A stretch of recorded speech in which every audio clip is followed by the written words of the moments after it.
What's going on, Guardians? It's Xursday, and I know you know what that means. Work is about to be out, school is about to be out, and your friendly neighborhood black market arms dealer is coming to town. So grab those 3 coins and get ready for some of that Xur awesomeness. Alright guys, let's do this. It's Xursday, November 11th, and this is your Rise of Iron weekly Xur guide. Hope everyone out there has had a fantastic week so far and has been loving the OG Iron Banner. I'm glad it's back to control, man. That is for damn sure. Unfortunately, the Crucible is now ridden with clever dragons and matadors, so yeah, that's always fun. Anyways, get ready for trials as it will start in just a few short hours, and also hope you guys had some luck with that crazy Axis challenge, because doing it legit is a biatch, man. There is like zero room for error, and it's completely random. So this one is definitely a challenge. So good luck to you guys, and as soon as I find a method that makes it a little bit easier, I will be sure to post a guide. Alright, well, let's head to the tower and check this dude out. And as you can see, once again, the Creepster is not at the tower.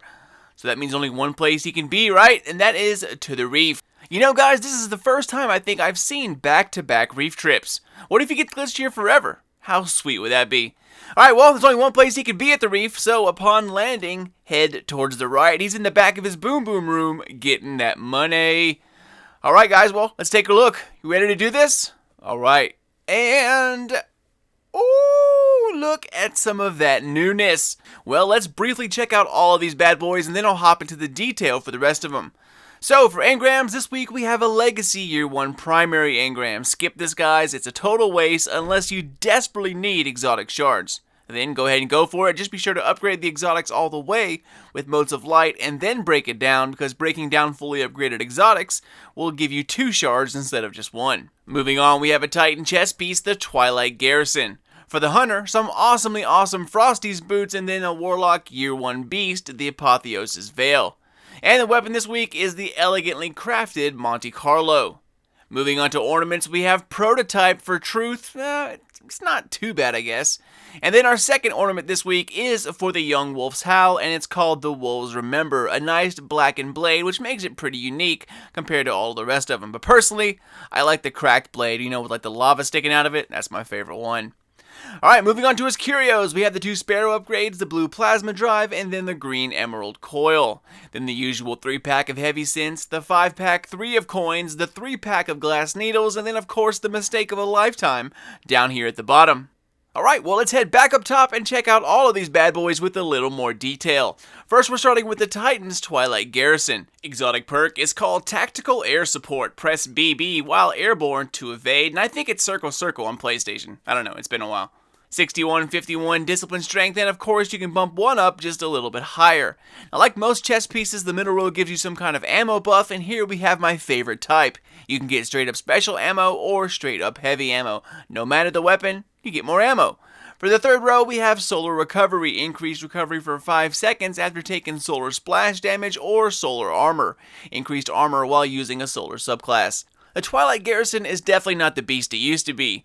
It has a cooldown now between each burst instead of being both back to back, just like Shade Step. But anyway, I guess if you complain for one, you gotta do both. While it's still nerfed a little bit, still completely fun and very useful in PvP. If you don't have it, I would definitely recommend getting it. Next up, we have some long-awaited and brand new exotic boots for the Hunter, the Frost EE5, or more commonly known as the Frosties.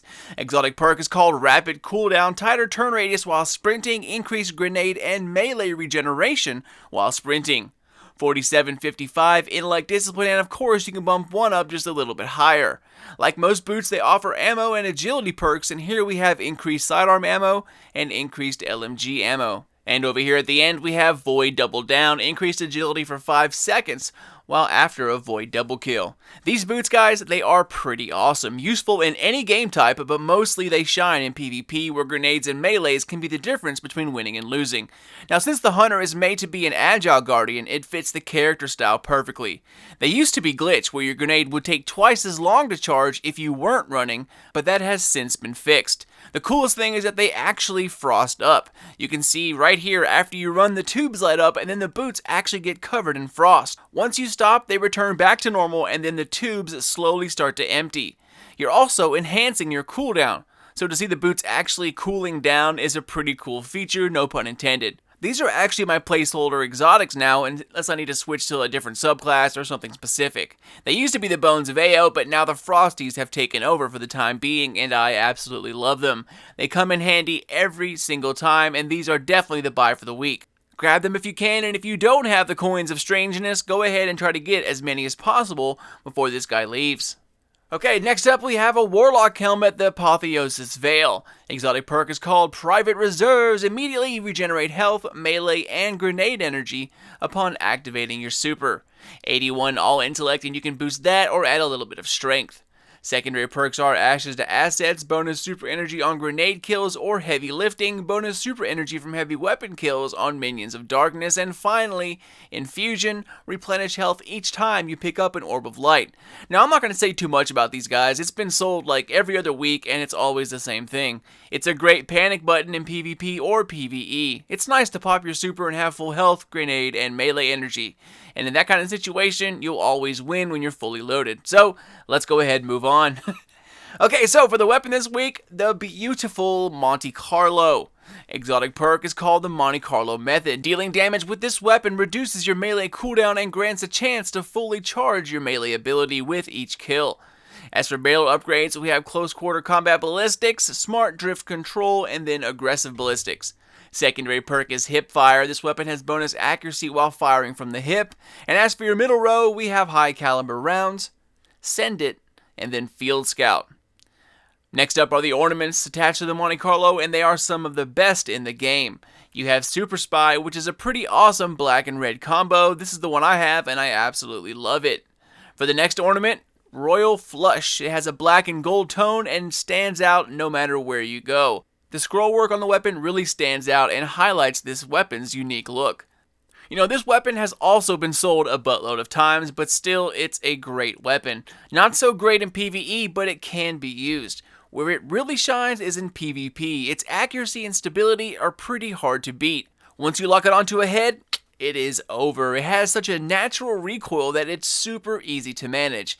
It sounds good, looks great, and is definitely a weapon to buy if you don't own it. Alright guys, that about does it for this weekend. The Frosties, Monte Carlo, and Twilight Garrison are all grabs if you got the coinage and if you don't have them. If you can only get one out of the three, Frosties are where it's at. So as usual, ladies and gentlemen, always a pleasure to give you guys the Xur Tour Guide. Have a fantastic remainder of the week and a great weekend.